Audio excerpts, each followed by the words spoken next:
Hey fish friends, Zenzo with Tazawa Tanks, back with another video. So it's a different kind of video today. Normally I'm sitting down and staring at a tripod and everything, but I'm actually down in the coolest part of the house. So I'm down here in the fish room, and we're having a real heat wave in Northern California. So as you know, I live in San Francisco. San Francisco is not known for being the warmest of locations in the summer. In fact, it was Mark Twain who once penned, "The coldest winter he ever spent was a summer in San Francisco."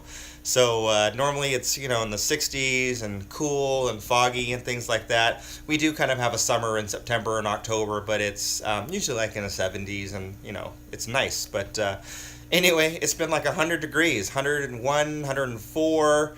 Today was right around 100 degrees. I'm down here melting, but in the fish room, it's the coolest room in the house.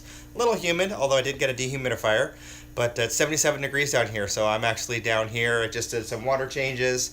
My wife's sitting over at the desk, and she's working on her laptop because it's cool down here, because it's like 88 degrees now in the house. We don't have air conditioning in San Francisco because we have about 4 or 5 or 6 days a year when it's warm enough to really need it. So usually we just open the windows and it cools down, but we've been kind of stuck right now. But anyway, I'm down here, and I'm just going to show you a couple clips that I took of some fish. So I've kind of had an explosion of fish. Not like the explosion of multis that I have upstairs, although I do have multis down here, and they're kind of exploding on their own as well. But I have fish that I wasn't planning on breeding and wasn't prepared for starting to breed. So I have some white clouds that I wasn't prepared for breeding. I've got some peacock cichlids over here that I wasn't prepared for breeding. I have another female down here, and she's holding. So I'm gonna have fry there. I've got fry growing out, and plus I've got a bunch of Mbuna fry that are no longer fry. They're actually quite big. I'll show you those in a second.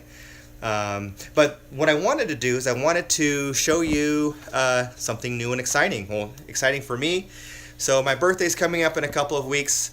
My wife asked me a while back what I wanted for my birthday, and of course I'm thinking I want like a gimbal for my phone, or I want a new camera, or just a bunch of stuff. But really what I wanted is I wanted the basement cleared out. It was right back there. I wanted the basement cleared out so I could fit more tanks. So she obliged and was, rolled up her sleeves. We went to Target and bought a bunch of plastic bins. I went to Home Depot and bought some lumber and some concrete blocks and made kind of a racking system, very much almost identical to what I have the tanks on here. And so back here in this area, and we'll come back here. Back here in this area, this was all filled with stuff. Doll houses and Barbie dolls and American Girl dolls and toys and binders and just candles, all kinds of stuff. Just stuff, some stuff that we decided to move on and donate and give away to friends and family or to those in need. And some of the stuff was just junk that we decided to purge a little bit. So that was a lot of fun to get all of the stuff out of here and dump it out. But anyway, back here, and you can see back in this area is where we have a lot more storage room, and I'm going to kind of create some kind of barrier and wall that off, like a soft barrier, hang some curtains or something to kind of block it off. And you can see where that blue tape is. I'll kind of have a line there. I've got to do a little bit more organizing back there. So let's see, this rack is going to end up moving back over here, and then I'm going to build another rack back there, and then I'm going to build another rack right over here in this corner. So I think the goal is to have about 11 or 12 or more tanks added to down here in the fish room. So those will be used for grow out, they'll be used for breeding, and there are a few other fish species that I am excited on keeping in the future. Including those albino paradise fish that I just showed in my previous video earlier this week. So anyway, let's see. I will go ahead and pause here. I'll show you some of the fish, some of the tanks. Here's the Burchardii tank. You can see right there, if I zoom in, there's one of them. And they've got a really beautiful, graceful look to them. And there's a bunch in here. I forgot how many I have. I think I have 8 or 9 or something like that.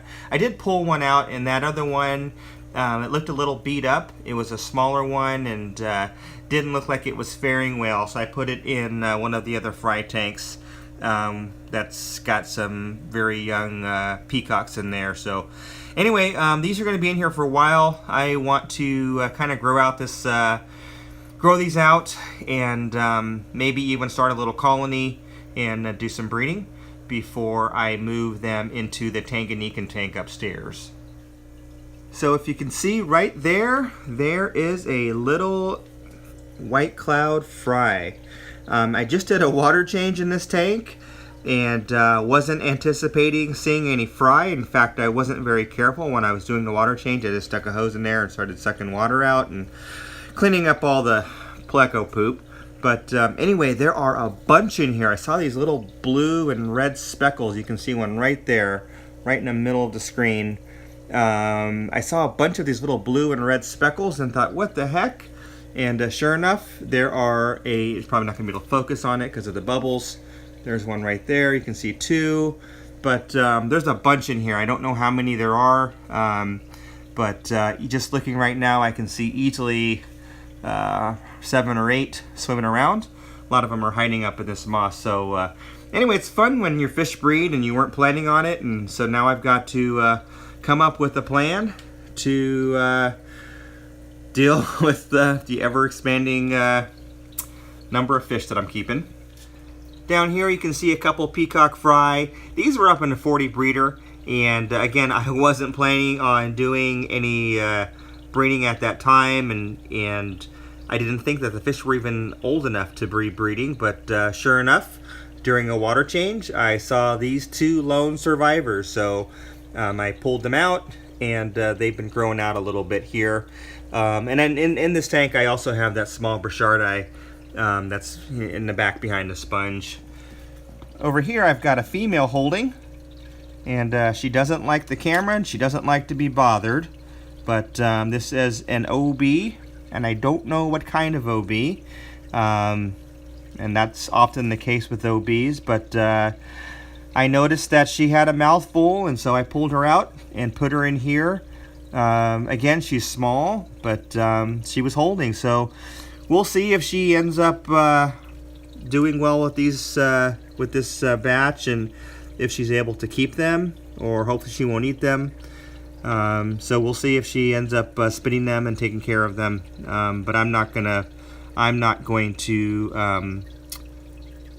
There you can see her mouth full. I'm not gonna take them out. I don't have a tumbler, and I don't really want to deal with it, and I just want to see if she'll do it on her own. And so that will be exciting.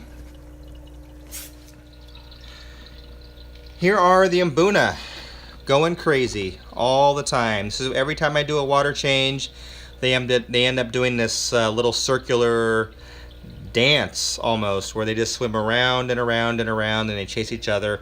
There are 11 in here, no longer fry. These are juvenile. You can see they're getting bigger. This is a 20-gallon tank, so as they grow, I am going to probably separate some. Depending on what they look like, I might keep some if I want to breed some. But most likely these are going to get grown out and sold at some of the auctions that I go to. And I've got another one down here that's growing out, but much larger. You've seen this guy before. Over here you can see this is the multi-tank, and there's a bunch right there. It's kind of hard to see because there you go. They're kind of clear, tan looking, and they match the aragonite substrate. But there's a bunch. There are some fry growing out in all different stages. So I don't know how many are down here. There's a lot. If you're familiar with multis, that's kind of what happens. And if you've seen the tank upstairs, I probably have 100 of them up there. I have no idea. Anyway, let's see. That's about it. Before I go, Oscar. So here is Oscar. If you remember the story, Oscar is not a rescued fish. I didn't really rescue him. I just took him home to take care of him. this fish belongs to one of my customers, and he was badly injured by another fish, and I took him in, I treated him, I medicated him, I hand fed him, and he is doing very well. You can see this wound here is almost healed, and if I can get him to turn around, there we go. You can see the wound there is looking much better. There's really no more pink that you can see. It's kind of pink, but it's kind of grown over, where before, the very beginning, it was all the way down to like the deepest flesh, almost to the bone. It was really bad, and you can see where it's starting to grow back, and he's doing much better. So I actually was at the business yesterday late in the day, in the evening, and talked to the owner about him, and he had asked how he's doing and did he survive, and I explained the situation. So it's going to be a while before I bring him back. Maybe in 3 weeks he may go back home, or in 6 weeks, depending on how he's progressing. If you notice, I kind of have a tank inside of a tank. So this is like one of those little small half moon betta tanks, and I use that just when I need to pull a betta out or something. But I actually stuck the sponge filter inside of it because he was chewing it. So I don't normally keep larger fish. I usually keep fish 6 inches and smaller, like African cichlids specifically, and they usually don't bother the sponge filters, but this guy did, because he's much larger, like 3 times as big, and he was starting to take some bites and some chunks out of it. So I just stuck it in there. Now he can't get to it.